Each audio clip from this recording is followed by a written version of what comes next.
You've heard me say it before. Anyone hosting later other than Bob Costas, it's no later with Bob Costas. Let's just put it that way. So, 20 years ago tonight, Little Richard was the guest, and it was in the Greg Kinnear era of hosting later. Later with Greg Kinnear. And this one's special to me, not because of the interview or the content. Little Richard was a little difficult. He was more interested in speaking with the audience than the host. But he was promoting a song that I shared with my kids when they were little. His version of Itsy Bitsy Spider. And it rocks. The Itsy Bitsy Spider goes down the water spout. Over and over and over again in my car. For a couple of years. And I did not mind. Woohoo! We got a good show for you. Little Richard is here, folks. He'll walk right out that door. This man, right after this.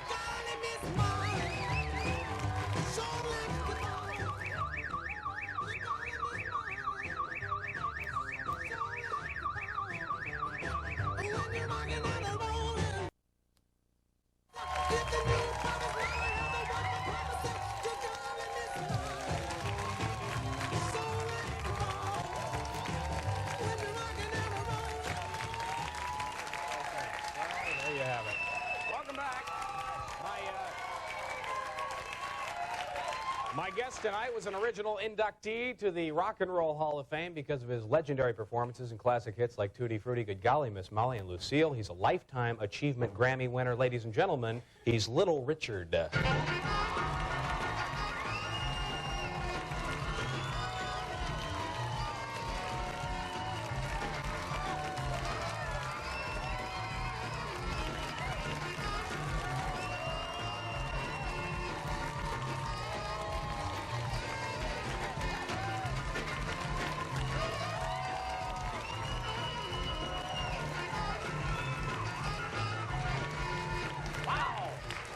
Yes, indeed. Look at you, all decked out for the show tonight, huh? Yes, oh yes. That's a Liberace. This is a Brooks Brothers jacket, isn't it? Oh yes, it is. Yeah. Well, Liberace had one like it before I told him not to bother it anymore. Now, I gotta ask, where would you even start to find a jacket like that? Well, I didn't find it. I bought it. Yeah. I mean, where did you buy it? Oh, wait a minute.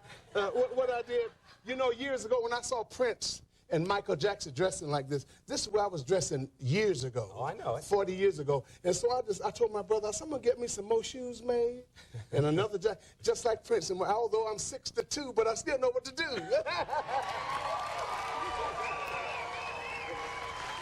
so what I did, I went outside and got me some shoes. Look at these shoes. Yeah, the shoes. I assume you bought these at the same store you got the jacket. Oh, yeah, well, I got the material. Gotcha. And had these shoes covered. They covered them for me, and I think it's beautiful. Are you 60? It is. It's a great looking jacket. You're 62? I'll be 63 this year. Is that right? When does the big... I'm a Sagittarius. Oh, you're Sagittarius. What does that mean, Sagittarius? I don't know. All I know, I don't know much about signs, but this is Sagittarius. It's a fire sign. I know that I burned quite a bit. That's it. Now, they tell me that way before you hit 62, back at 15 years old, you were Little Richard selling snake oils. Is this true? Right. This is what you were traveling around with a medicine show and selling? Now, what was this for? Well, it was a medicine show called Dr. Hudson's Medicine Show, and I'm from Macon, Georgia, 94 miles from Atlanta, Georgia. And I left with the show. I left home. My mother had 12 children, and so I wanted to be famous, so I went with the show. And I was it a comedy show or is it a serious? No, it was a medicine show. The Dr. Hudson, he sold this snake oil, and it's supposed to have been good for whatever you had. Yeah. If you had arthritis or bursitis or whatever, this was good for it. And he had people buying all this snake oil, and it didn't do nothing. Yeah. And so when I found out it didn't do nothing, I stopped bothering it. I looked at him one day, I said, "Shut up!" And when I told him that, he stopped selling it. And I didn't do it no more. That was the end of the oil. Did you know when you were, where would people apply it? Just any parts of it? Would you drink it or you just rub it in your... They was rubbing everything. They was the rubbingest folk I ever seen. Everybody was rubbing. Rubbing this stuff. Oh, rubbing. Rubbing like crazy. Rubbing. All right. Everybody And you know, everybody got a rub. Yeah. You understand? And I found out that the rubbing did not rub. And I said, I'm going to get out of here, and I did. I was singing Caledonia, What Make Your Big Head So Hard. That's right. And I stopped. Now, I know you're doing a little bit of acting. I guess you were in a Rock Around the Clock back in 1956. Yes. You've done acting Yes, before, but and the now you're girl doing came some... out there? Yeah, but you're doing some, like, contemporary stuff Yes, now, I they've am. told me. In That's fact, right. ladies and gentlemen, you will see the man sitting to my left in Baywatch, and it'll look something like this. This is my specialty, Tutti Frutti. Good golly, Miss Molly, you shouldn't do that. How's my BLT doing? Bada, bada, booda, ooda, ooda, ooda. Ooh-wee. Wait a minute, it's not ready yet. Bada, bada, booda, ooda, ooda, ooda. It's ready.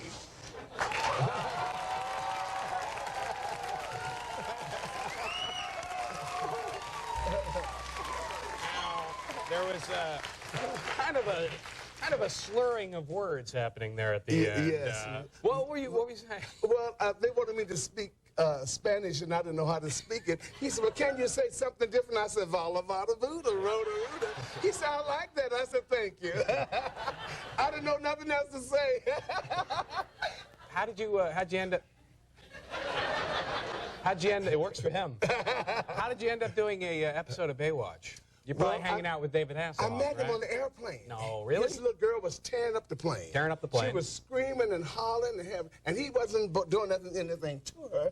And Is this his girlfriend? No, or? his baby, the daughter.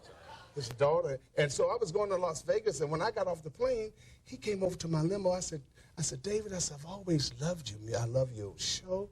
He says, I'm coming to see your show tonight in Vegas. He says, and I got something for you. He said, would you like to become a regular on Baywatch? He said, I would love for you to be a regular on Baywatch. I says, what do you want me to do? He said, do you know how to cook? I said, not really. But I would cook for Baywatch. Sure, and sure. So it's acting. Oh, that's right. I went over there, and he says, you got the job. Really? So now, are we going to see more of you on Baywatch? Yes, it would be a reoccurring role for me. Did you get to meet that babe, Pamela Sue Anderson? Oh, yes, I did. I met everybody. Was it just Pamela Anderson? Yes, I met everybody. Yeah? It's a beautiful show. Yeah? Beautiful show. Real camaraderie over That's there, right, huh? That's right. And so you're playing in this? There's a fly in the studio. Don't let that concern you. You're playing in the, you'll play a chef? Yeah. I don't know. They've been in here for the last 2 weeks. You think that's a bad sign? I didn't see nothing.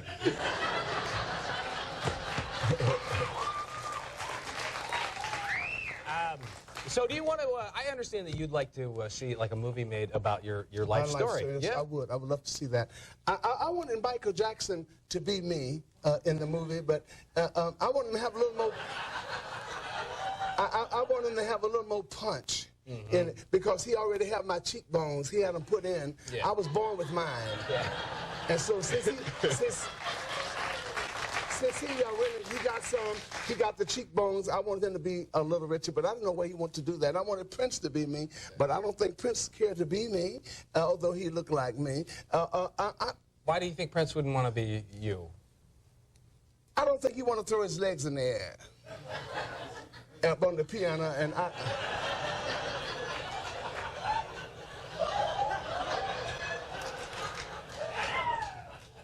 So, shut up. So who would play like the young Little Richard? Well, I wished I could have. Well, you know, years now ago, that's I would have done the whole thing myself. But I think that Michael Jackson would be, but really, truly, I would like to get an unknown person to play my somebody story. unknown, so right. that it would be more light on my story instead of the person. Right. You know, you mentioned, Michael and Prince and all these people, but you've actually worked with musicians back, I mean, the Stones, yes? Yes, Mick Jagger. Yeah. And they used to be with me. The Rolling Stones were with me before they ever made a hit record.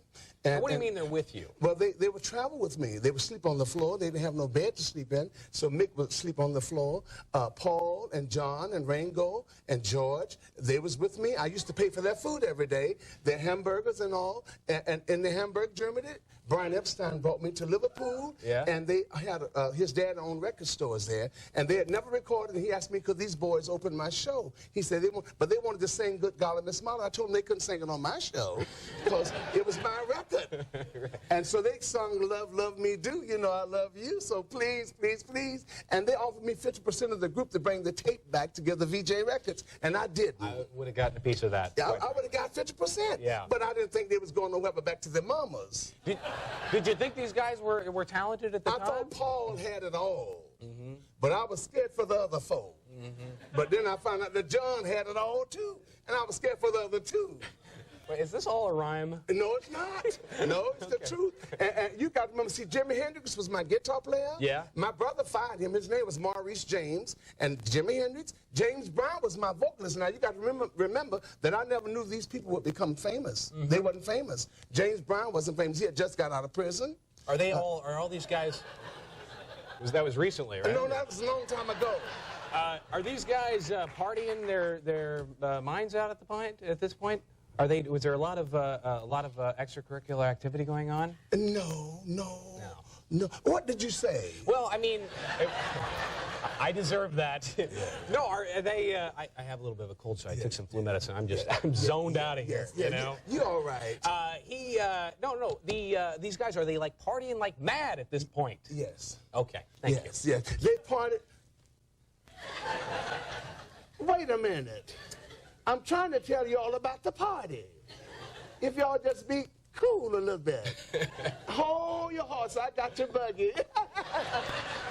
See, what is happening is that Jimi Hendrix would go out of the room, he would leave the door open, he would never lock it because he was fooling with all these girls. The Beatles stayed going all the time. You know, at the time, they was young, young guys. And they, they don't want to sit up in the room because I don't go out. And Paul would sit there all the time and he would say, woo, how do you say, woo, woo? He would sit there trying to get my woo. Paul McCartney's getting tips from you. Yeah, he got my woo. Gotcha. Now, if we were to bring a piano in this studio, Little Richard, would you sit down and kind of tickle the ivories I'll play for some us? boogie with you. All right. Well, then we'll do it. A quick break and be right back after this.